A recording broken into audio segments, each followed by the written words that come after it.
Hello, testing. 1, 2, 3. Jimmy and Lou's here. Totally unplanned show. Let me try and find some viewers because basically everyone was waiting in Captain Bitcoin's show for his show. I just got to write in the chat. For his show, which was like an hour ago, but it didn't start.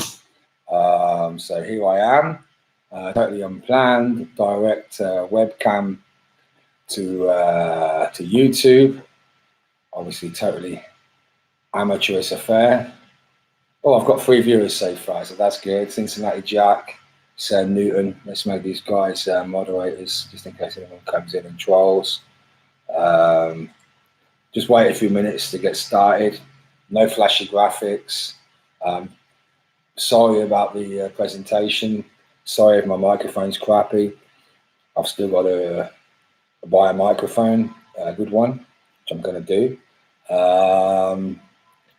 So yeah, 5 guests now. Everyone make your presence known in the troll box, please. Here we are. So 2nd of January, 2020. 6:36, 30 seconds PM UTC time. And where are we at? To be honest, I've got no idea. What I do know is it's been a testing 2019, a testing year. People have a lot of people have come on board to BSV.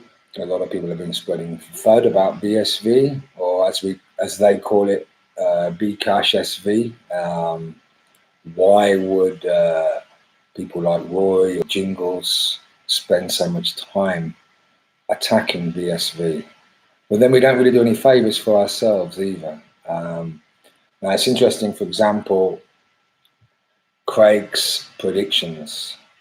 Now, if there is any sort of narrative being set, the narrative that I'm getting, that I've seen Joel DeLace's video, which apparently he's going to upload it publicly soon, or maybe he has already and I've not noticed. But basically he says that those who are disappointed that BSV, that's Bitcoin, didn't get to $1,200 at the end of the year, they hate Bitcoin, basically. They hate BitcoinSV. They're not BitcoinSV supporters. Craig's human making mistakes or making errors in his predictions. So that is the narrative that we're hearing, that I'm hearing.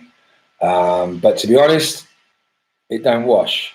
Why? Because for one, I don't care who the guy is, Satoshi Nakamoto, Craig Wright, Donald Trump, the Pope, whoever. And it's not just this narrative. There is a few things he said, like BTC is going to disappear in 2019. It won't be around in 2020.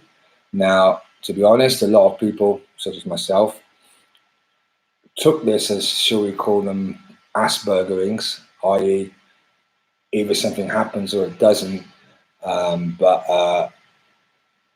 Just show us the, either it happens or it doesn't. Don't talk about it happening.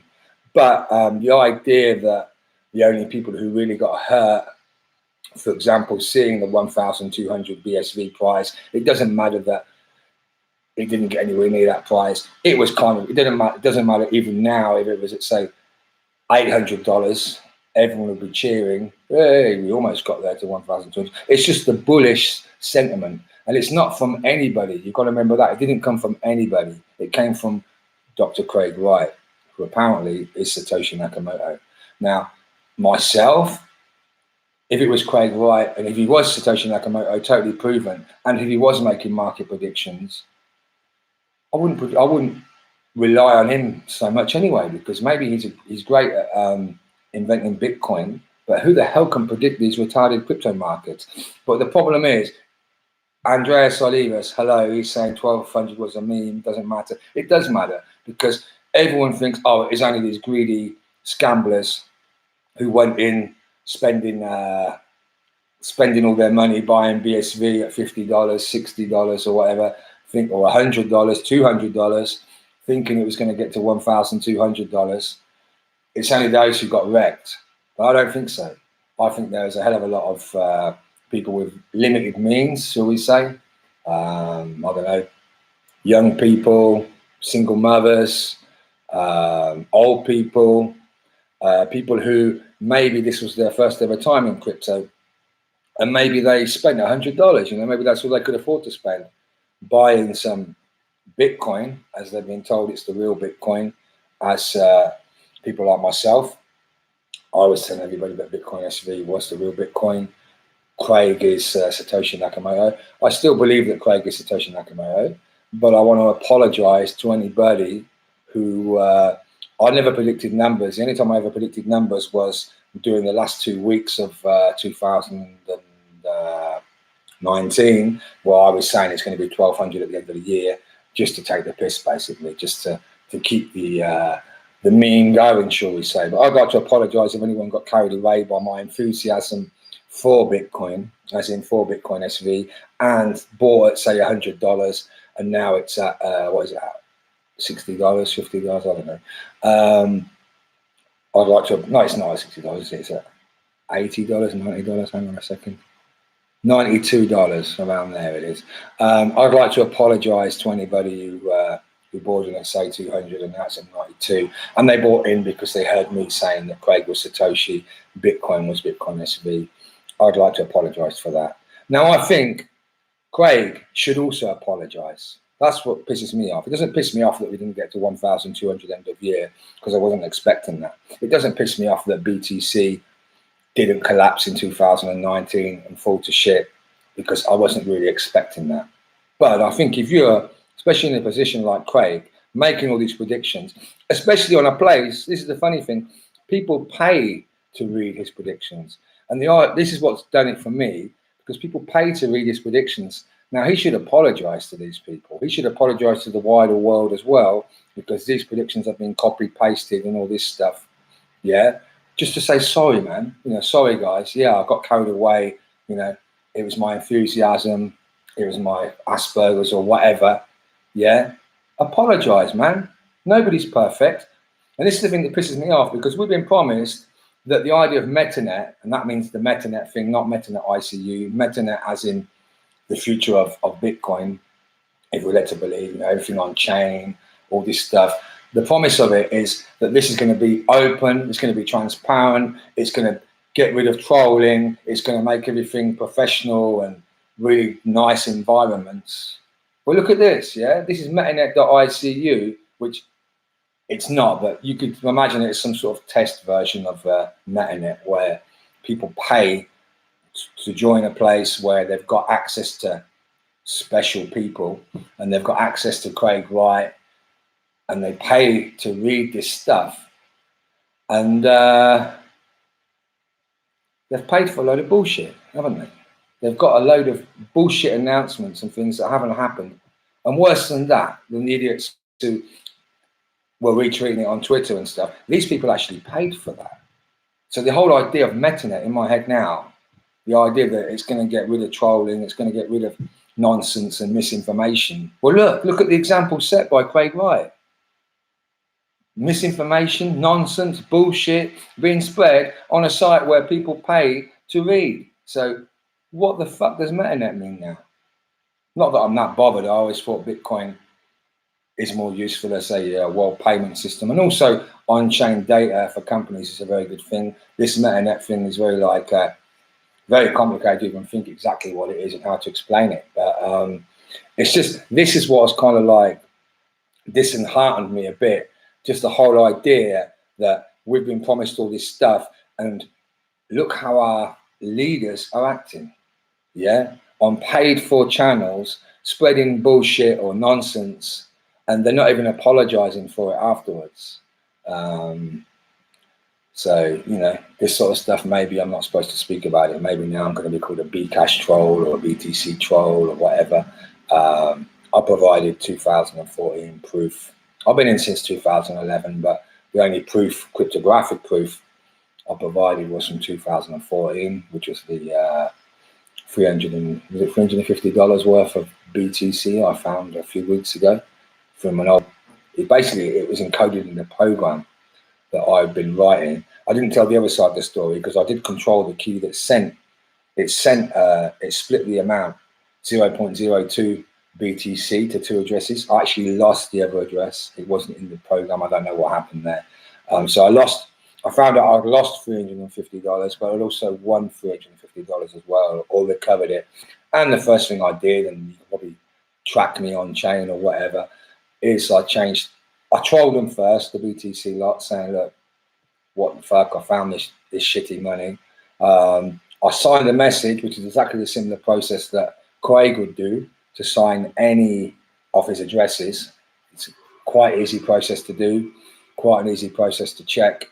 And then I spent the money after I'd signed it, after I'd uploaded it to the blockchain, my message, with the cryptographic proof that I did it, because it's probably quite easy to buy an empty address from somebody that has no money in it from 2014 or even from 2011. So you could sign messages with it, but it'd be a lot more of a risk buying an address that had $350 worth of Bitcoin in it, because you could buy it and the person you bought it off could immediately go and steal your Bitcoin and send it to themselves. So, you know, I held on to it for a while, so to give the sufficient proof that it was me. But as Craig says, you can only really prove in law anyway, and you know, I could have bought it from somebody trusted anyway. So, you know, maybe I am a 2018 Christmas Bitcoiner, or maybe I am a paid shit or a paid troll. Who knows? All I know is that I like to speak my mind. I like to speak things that I see, what I maybe think are unjust, even if I'm attacking BSV or attacking the leaders. I don't give a shit. I'll speak it. So it's a shame that Captain Bitcoin's show, let me just check if it's live. I don't think it is. No, I think he's fallen asleep or something. So here I am. These are the things that I would like to have talked about on his show today. So, you know, I'm talking about them now to a limited audience of 17, but, you know, hello, everybody. So, yeah, let me go through the troll box and see if anyone has any questions, because I'm really running out of things to speak about. Is the current price, Cincinnati Jack asks, is the current price drop related to CSW getting the keys? Speculate. I think I've been watching I think the price drops are everything to do with BTC, aren't they? BTC drops, BSV drops, Bcash drops, they all drop.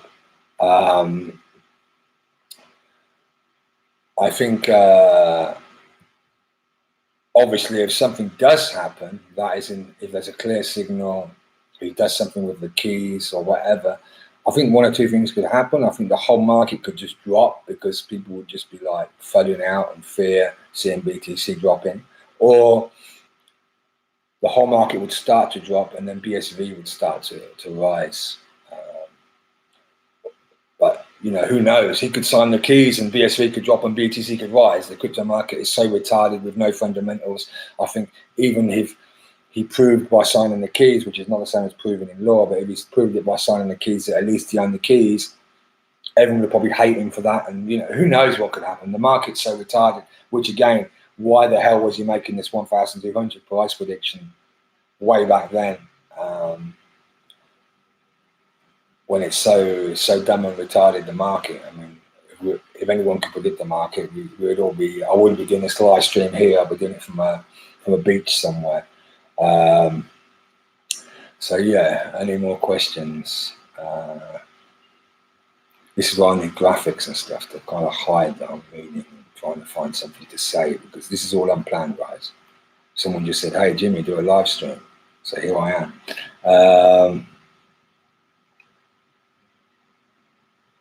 That's fun. That's nice. ADD. It doesn't matter if I'm a January 2009 Bitcoiner or a 2019 Bitcoiner.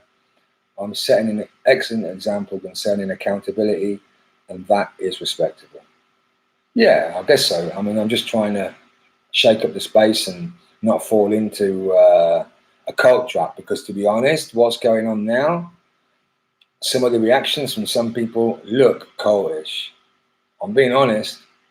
I've never really said that before, but it kind of looks like you can't question our leaders, you can't demand anything. Yeah, we can demand an apology. I think people can demand an apology. And some people are going to say, oh, Jimmy's upset because he got wrecked. I didn't get wrecked at all. So it's nothing to do with that. It's about thinking of the wider ecosystem right now. To be honest, I think we'd be better off with just the tech and without any of the characters.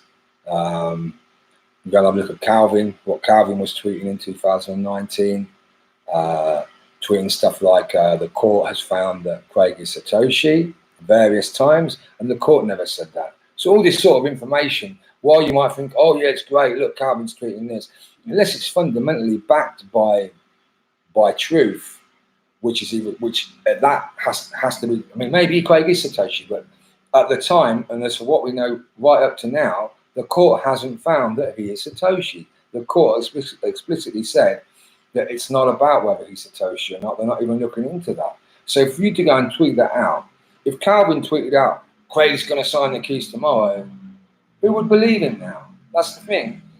They're only doing themselves a disservice, and they're doing all of us a disservice. All of us who maybe earlier on were repeating their tweets and were retweeting them or repeating things and saying things.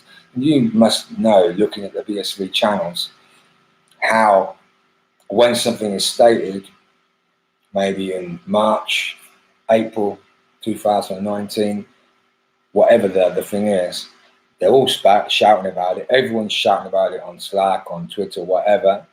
And then as the months progress and the timeline's wearing out, the only person who starts shouting about it is me.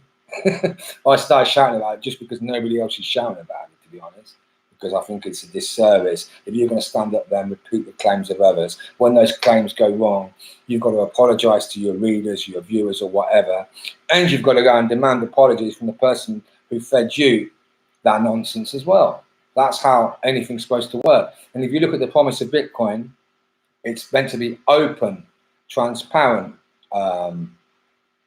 lawful, truthful. Yeah. Right now, I see we're closed. We're very obscure.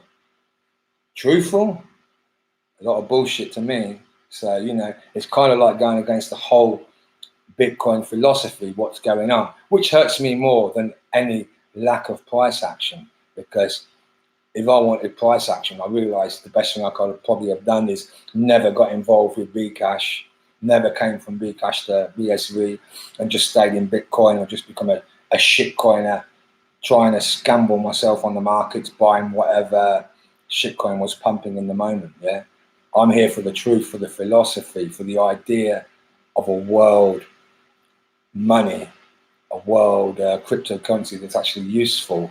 And these things have really hurt me, not like emo hurt, not like I'm going to start crying or anything, but hurt me philosophically, shall we say, thinking, you know, open, transparent, and all this bullshit. Yeah, where's the examples from our leaders? Yeah, it's all a load of murkiness. Yeah, a load of bullshit, and it's very closed because we're not all getting the information. So, you know, what's going on? This is where I wish I had a hangout thing working where I could get someone to call in and speak with me, but here I am on my lonesome. Okay, anyone got any questions? Come on, guys, hit me with some questions. Anything, Bitcoin tech, ideas. I'm not going to try and do price speculation. I don't do that. Is Craig Satoshi? Good question. He's always been, for me, the man who best fits the shoes. He knows a lot about crypto, and as I said earlier, I think on the Free Bitcoiners P2P channel, the BTCers who try and get people to to abandon BSV and say, oh no, Craig is fake Toshi. They actually do themselves a disservice in their job, because what they should be doing, because they sort of like deride Craig as a useless idiot who knows nothing about crypto. So people see that and they see what Craig knows about crypto and they think, well, these BTC tards, these BTCers are lying because Craig does know about crypto.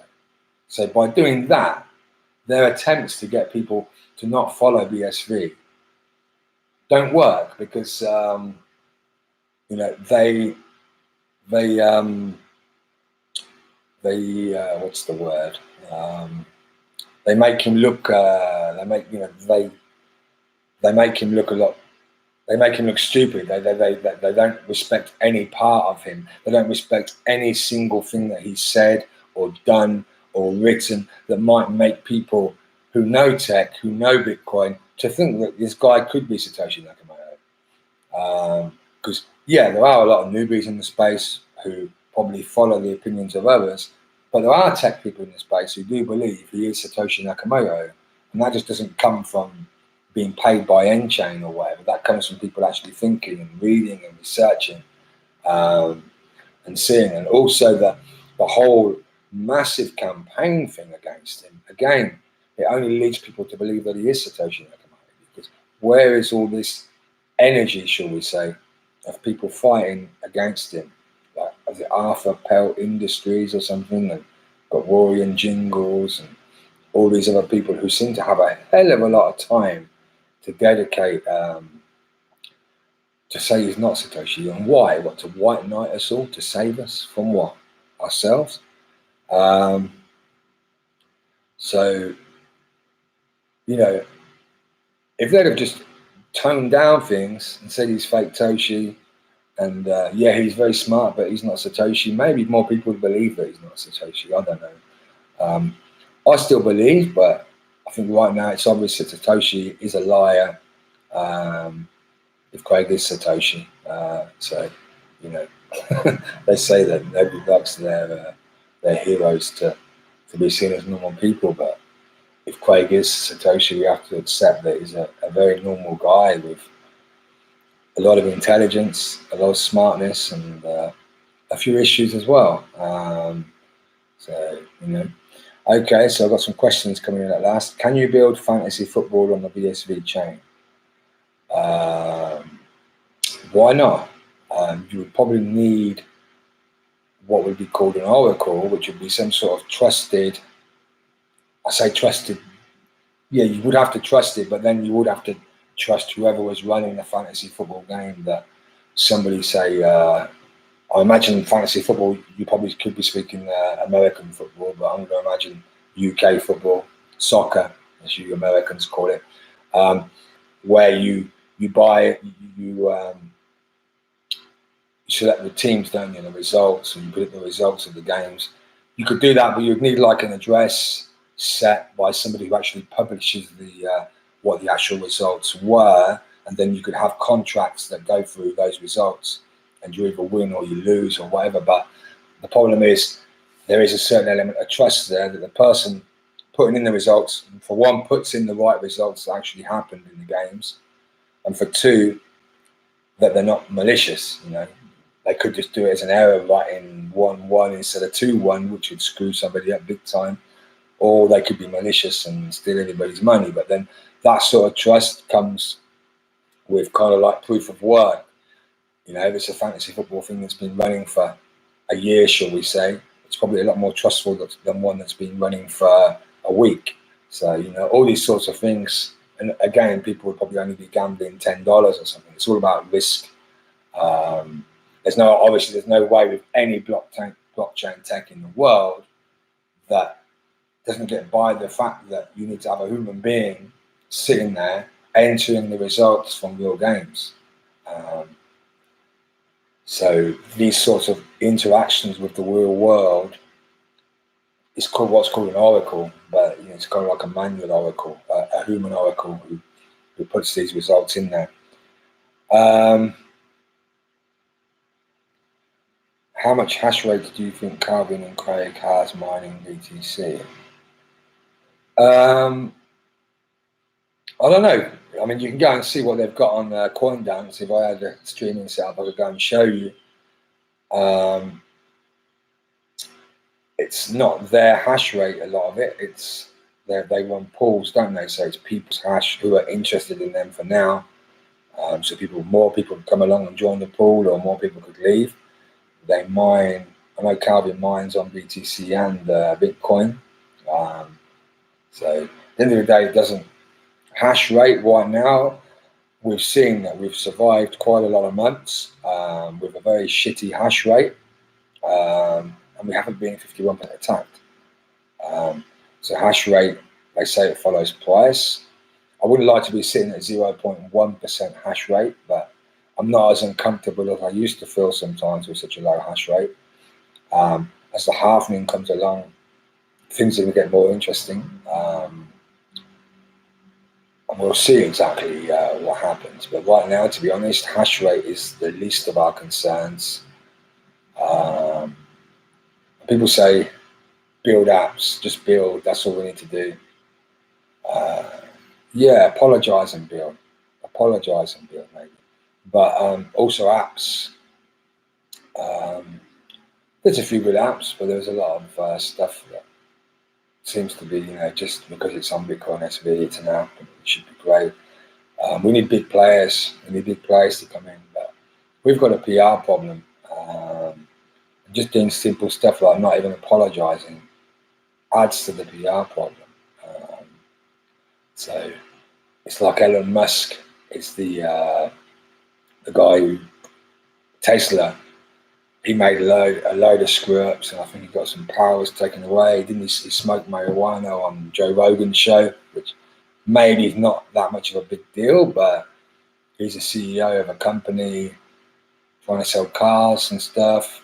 And also he did that whole thing with that cave diver, saying he was a pedo or whatever. All sorts of things that a CEO shouldn't be doing. So a CEO shouldn't, if you imagine Craig is essentially the CEO of BitcoinSV, even though he's not, but you can imagine it like that. As shareholders, would we be happy right now with our CEO? Who knows? But we could at least say, come on, man, apologize, because not because people are butthurt, but apologize because it's the right thing to do. I don't think there's many people butthurt. I just think people just feel disappointed, which is not the same thing. And I think more people are coming around disappointed for the same ideas as me, which has got nothing to do with price. It's more to do with the ethos and how we are about things. One good thing, one piece of good news, Connor Murray, that's the guy from the ex-BCH boys, now Bitcoin Beyond. He did a bet with a guy that I don't hate him. I don't really hate anybody, but let's say I hated him. A guy called Shem, who deleted loads of people's messages, history, and went crazy, and pretty repulsive guy. But he did a bet with Connor that if the Bcash price was higher than the BitcoinSV price at the end of the year, Connor would have to pay him 10 Bcash, and if it was the other way around, Sken would have to pay Connor 10 BSV. Well, this bet was made, I'm not sure, probably 6, 7, 8 months ago, and well, Connor lost. But I'm hearing from the grapevine that Connor is getting ready to pay the guy, and that is the sort of way we need to act in this space. Even though that I couldn't really give a shit about Sken and his financial well-being, and if he really gets the money or not, I see as this was a bet, well-publicized bet. Connor even came back, I think, in November when it looked like BitcoinSV was going to flip BCH to say, hey, Sken, is the bet still on? Is the bet still on? Yeah, the bet's still on. So it wasn't like it was a one-off shit-talking thing where they were both drunk and made a bet. This was a serious bet. And this is how people should act, like Connor. Connor is an example right now. Presumably he goes and pays Sken, of course. He said he will do. He's got a few accountancy things to sort out. But we were speaking in the chat, not with Connor, but speaking, saying, let's give him 10 business days. That would be a fair amount of time to pay up for such a thing. Because I think it's probably, was it around $2,000, which is quite a bet to lose. But Connor doing this is a sort of example that we should all set. You know, even though I hate and me reporting on it, because even though I hate Sken, I don't care nothing about Sken. I care about the idea of people being able to make a bet like this and standing by their words. You know, I'd like to have seen Connor win, but I think Connor wins anyway if he pays Sken, because Connor shows that you can be right in this space. You can stand behind your words. However, now, as it seems were done at the time, you can stand behind your words and deliver on what you say, which is, you know, he's going to pay Sken 10 Bcash. So well done, Connor, for that, and I guess well done, Sken, for winning. Okay, more questions. What do you think FinCEN will shut down for fraud next? No idea, to be honest. A gambling exchange, some shit token. No idea. Does it really matter? Don't know. Any shutdown will probably cause the market to collapse if the market's not going to collapse anyway. I don't know. I don't like making predictions. I don't see anything positive for the whole crypto market. I don't see anything negative either, really. So it'd be horrible, to be honest, having a sideways price movement all year. Who knows? I mean, the whole thing doesn't make sense anyway, the markets, the prices, none of it makes sense. So to ask my opinion on it, even if I knew some massive news that was going to happen tomorrow with some coin, which I thought would make the price shoot up, it'd probably go down. So, you know, who knows? You had a question about why certain parties work so hard to expose the lies. Altruism, the belief in or practice of disinterested and selfless concern for the well-being of others. I guess so, but, you know, if you're altruistic, go out and help homeless people. I don't mean give them money. Go and cook for them. Go and make some food and hand that out to homeless people in your time, instead of trying to save BSVers who mostly can look after themselves. And I imagine most of them are not taking huge financial risks, putting everything in Bitcoin. Well, you shouldn't do that with any coin. If you are, then that's dumb. So you want to be altruistic and help people, unless you're helping people, say, like I do sometimes, by talking about the tech, answering questions. If you're just there to attack, and say, Craig is fake Toshi, well, you're white knighting. I mean, come on. You want to go and attack. Go out there and protest against some wrongdoing going on in where you live or in your country or whatever. Attacking others for their beliefs, trying to show them the way, especially when it's all so much in the air. How do you know? You know, a waste of time. All you do is put people more in their trenches. I don't know anybody who has changed their mind because of stuff that they've heard. I've heard people who apparently have, like, what was his name, city bus driver, Bitcoin or something, who changed his mind on Reddit, got banned from Reddit by Crypto Rebel because he basically disavowed BSV the other day. This was a guy who called me a shill a few months ago, so that was quite funny. I don't know if he's now with BTC or if he's BCH, but you know, it's quite funny to see censoring and stuff going on. Worrying as well. You know, I think any community has the capability there to censor when things don't go their own way, or when things get tricky, shall we say. I think it's dumb. I think censoring's too easy. It's too easy to shut somebody up.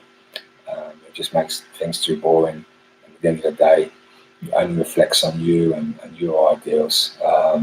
Censoring sucks. I'm probably the most censored person in crypto because I do go off and troll sometimes, especially with the Bcashers. But you know, that's how they want to do things, by censoring. Then fine, censor. You can't censor the truth, and ultimately here I am. You can't censor me. Here I am talking to quite a less user count right now, so I guess my show's pretty boring. Let's have a look. Reminds me of the .com. Fear will consume 99% of people. Jimmy, do you think there will be enough transactions after the halvening?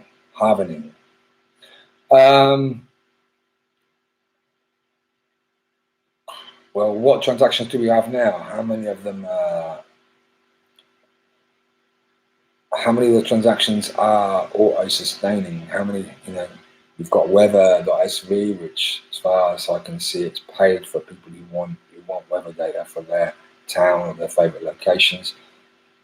Does that sustain? I don't know, but people are kind of like being altruistic in a way with Bitcoin because their heart is in it. Yeah.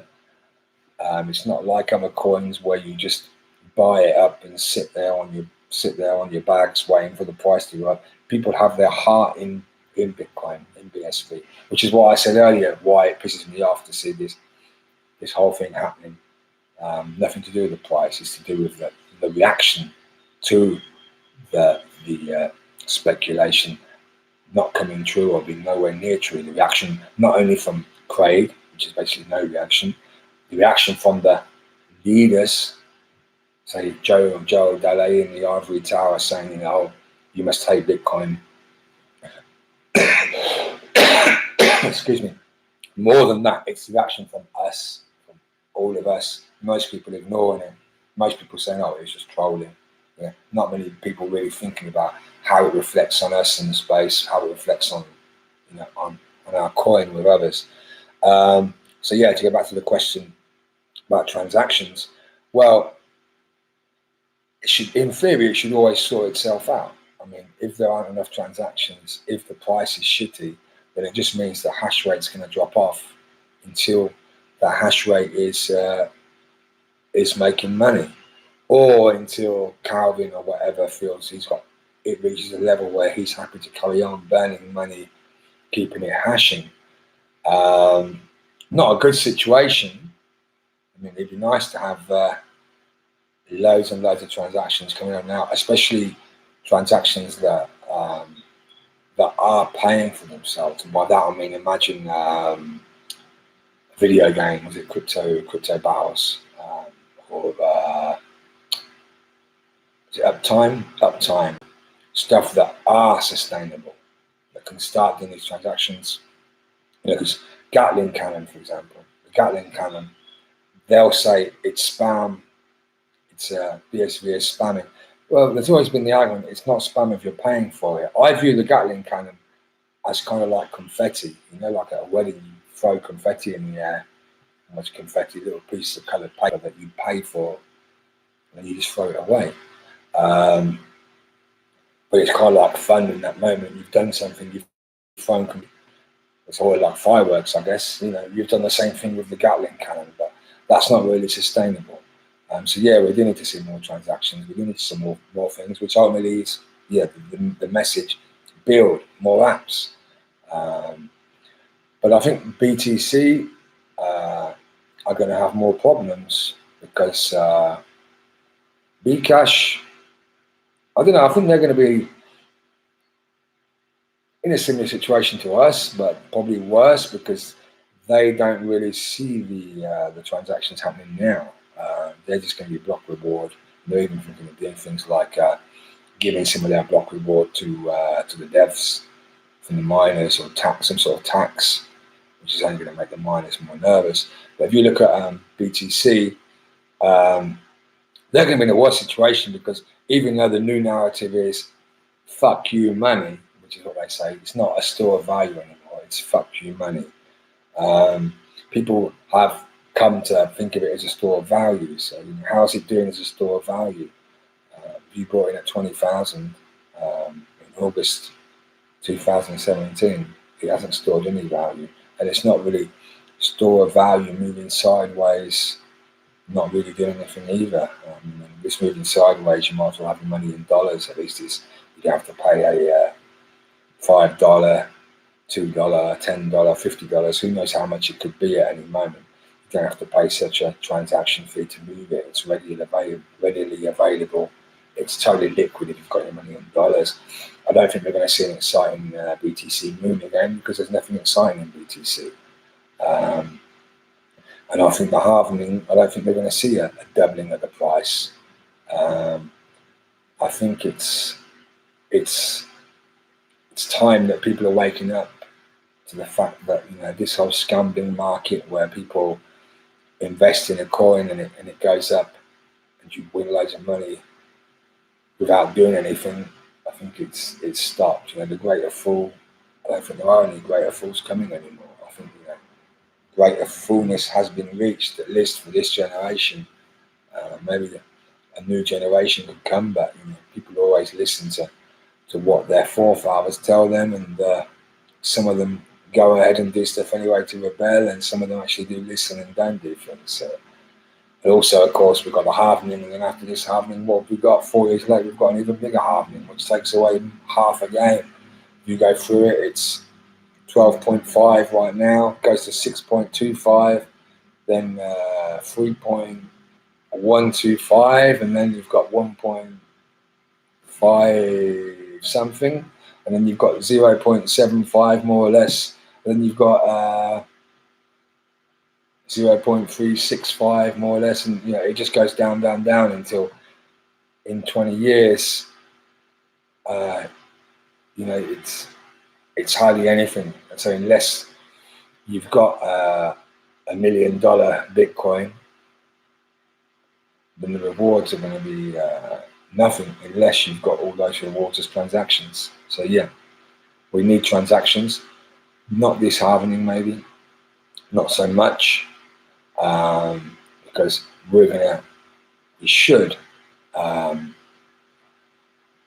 say if we get a few more things happening, we should well, I should explain anyway, we should sort ourselves out, but BTC should be more worried about the halvening than we are, because unless their price doubles, then things are going to get hectic for them. But then it's more confusing than that, because there are free coins. There's Bitcoin, there's BTC, there's Bcash. So there's all these ASIC equipments can be moved and repurposed to other coins, to any of the free coins. It's just a one coin game, where they're either turned on in mining, or they're turned off, or they're sold or thrown out as junk.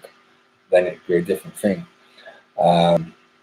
So it's interesting, the whole economics thing, but I just think from a psychological view and from a historic view, I don't think there's going to be any greater fools. I don't think that, you know, I think people are looking for usability, looking for utility. Okay. Will Genesis upgrade? Hang on. Did someone ever find out what was submitted to the court 1st of January? Yeah, there was some rumor that maybe the keys by Craig had been submitted. I even saw somebody posted 2 screenshots. One screenshot with a 1st of January document there, another screenshot without it there. So I don't know if that was further, I'm not sure what it was. But anyway, maybe you can do it online electronically, so that's why you could do it the 1st of January, but you've got to assume that anything posted to the court 1st of January, which is a holiday, a vacation mandated. Nobody works on New Year's Eve, certainly not in the USA or UK on New Year's Day, sorry. Who knows? Buy it on Pacer, if you remember on Pacer. I think it was there and then it disappeared, so who knows? It could have been a crafted screenshot. It could have been somebody screwing around. I don't know. I don't really know how it works. But what that narrative we're hearing is it's going to be a list of his public keys. But we already more or less know them. The courier is just delivering a list of public keys. Then does that mean he's always at the private keys? But if he's always at the private keys, then he doesn't need a list of public keys, because you can generate the public keys from the private keys. So who knows? Who knows what's going on there? For sure, if he is Satoshi, he's still told lies and some mistruths just to get around maybe certain legal issues and tax issues and stuff. I don't know. But, you know, we're going to find out. I think the Peter McCormack thing is going to be interesting this year, because that is his opportunity, as he wants, to prove in a court of law that he's Satoshi. So that should be interesting. Will the Genesis upgrade provide more concurrency in the mining software to be more efficient and cheaper to mine? Cheaper to mine. Well, mining, the cost of the node really is nothing in comparison to the cost of the mining equipment, which is the ASICs. So you can imagine if you wanted to be crazy and own your own node at home, to get any sort of revenue, regular revenue. I mean, yeah, you could have, in theory, you could have a USB miner, which is what, $5, which has such a shitty hash rate, and you could, in theory, connect it up to a node on your laptop, run it, and win a block of 12 and a half BSV. But that's in theory. To have any sort of regular income, you would have to have a node and a hell of a lot of ASICs, maybe like $1 million plus worth of ASICs. And you might win a block maybe once a month, once every 2 months, 3 months. I'm not really doing the math, but you're not going to get a block every time, because it's a win all or win nothing game when it comes to blocks. So what everyone does is join in a pool where the pool operator has a node, and they use the ASICs from everybody, and they work out by near misses, what they're called. So if you nearly get the hash right, because if you almost get it right, then you send off your proof that you almost get it right, and from that they can work out what percentage people are playing within the pool. So how much you're providing to the pool, and the whole payout, they take their percentage, which is a few percent, and they split the rest based on your proof of near misses, shall we say. So that provides you with a regular income, no matter if you've got one ASIC or 100 or 1,000 or whatever. So will it help with more concurrency? It won't really be cheaper or efficient to mine. What it will do is it will make the network more efficient, because one thing they've got is parallel block validation. Now you might be thinking, why would you need parallel block validation if a block comes every 10 minutes? Well, there could be, imagine like the old days. I mean, I imagine there is like a timeout. So maybe the block validates for an hour, and it's been sitting there validating for 1 hour, time it out. This block ain't going to validate. There's a bug. So if there was a bug, say, in the Bitcoin script, a block comes in that has this bug, what happens? The block gets made by a miner. So a transaction comes in that has this bug. The transaction gets into a block. It gets validated by the miner. Probably gets into a block by a malicious miner who found the bug, because it probably wouldn't normally get into a block, because it would fall over trying to validate it before it got into the block. But anyway, it gets into a block. Block gets propagated as the winning block of the moment. What happens? All the other nodes receive it, and they start validating it, but they sit there in a loop because there's a bug, or they sit there because the block's too big, or the most of them can handle in the moment, or whatever. Something happens bad. So what happens? Well, pretty soon, because the block hasn't propagated everywhere, because it's only going to propagate to a few miners from one miner, and he's relying on them propagating that block elsewhere, the game carries on. People are still building from the previous block. So they find another block, and that also goes to these guys who are validating this dodgy block, this bad block. What happens is, it's then a game of which block validates first. So the new block, which hasn't got some problem or whatever, gets validated first. Then those miners drop the other block, and they announce this new block, and so it kind of like provides a nice way to prevent DOS attacks on the system, to prevent what they call the big block attack or the spam attack and all this stuff, or to prevent people throwing in a load of opcodes, say, that would slow something down, because miners could probably put in their own restrictions on the script. A miner could say, I'm not accepting a script that has this many instructions in it, for its own risk awareness. And you've got to remember that miners are entitled to reject and accept any transaction that they want, so they could do that. So yeah, it always helps. Stuff like parallel block validation, which nobody really ever thought about on BTC, I don't think, because nobody thought of the idea of this is a great way to get around to do the whole game theory thing, where you know, if there is a bad block with something wrong, or there is a malicious block that's really big, or, you know, something like that, that just the idea that we carry on and another block comes in and gets validated at the same time is great. And of course, this works really well with block streaming. What block streaming is the old BTC software. They read the block into memory, and then they create blocks in memory, and then they save them to the disk, or they throw them out on a stream to the network. That's efficient if you're speaking about 1 megabyte blocks. If you're speaking about a 1 gigabyte block or a 1 terabyte block, it's terrible, because there won't be enough memory in some machines to handle that. So they've also done that as well, which is the block streaming thing. And I've tested it. I've tested the latest version of the Node software, handling the blocks that we've done on LiveNet. I think the biggest was, what, I don't know, 400 megabytes or something, with a machine that's got 256 megabyte of memory. And if you think of the Linux install, I think there's like 180 megabytes of memory to run the BitcoinSV software and to handle going through all these blocks. And it handles it. It's just slow. It wouldn't really work well in a live situation, because it's just too slow. It's not efficient enough to handle it. But it works. It doesn't fall over. If you have tried the same thing without doing these changes, just by hard coding changing the hard coded limit value to say, yeah, let 400 megabyte blocks come in, it would fall on its ass due to not having memory and due to not having this tech. So people like McCormack, who say that BSV doesn't have any developers because he looked at GitHub, we got developers. They've been doing loads of changes. The developers, actually, Shadows and Dan, are the only two people I'm really respecting anymore in the whole space. Craig, Calvin, whatever, you know.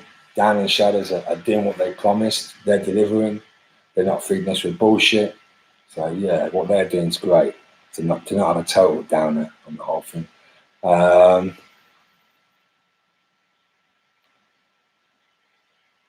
Do not forget the entire world's financial situation is kind of dire at the moment. Every outcome is on the table. Yeah, that's another thing. I mean, if the world economy really is going down the pan, then, you know, it would be an ideal bootstrapping moment, an ideal moment for us to come along and save the world, shall we say, by giving them uninflatable money. But, you know, what do the people think of us here, and seeing all these things that people say and nothing happens? People think we're the loony coin, maybe. So I don't know. Okay, Jared, I eat poop. Fair enough. Each to their own. And yeah, I think that's about it, folks, to be honest. We're coming up to the hour mark. Let me just check if Captain's on. No, everyone's still waiting for Captain's stream. So at least those who like watching SV streams, I hope I at least helped you a little today by providing something. Totally unplanned, of course, totally amateur, but, you know, whatever. So yeah, I guess it's time to bid everyone farewell. Thanks for watching. I hope you enjoyed it, and yeah, let's see what happens, and maybe you'll hear me or see me on another stream somewhere. Cheers, everybody.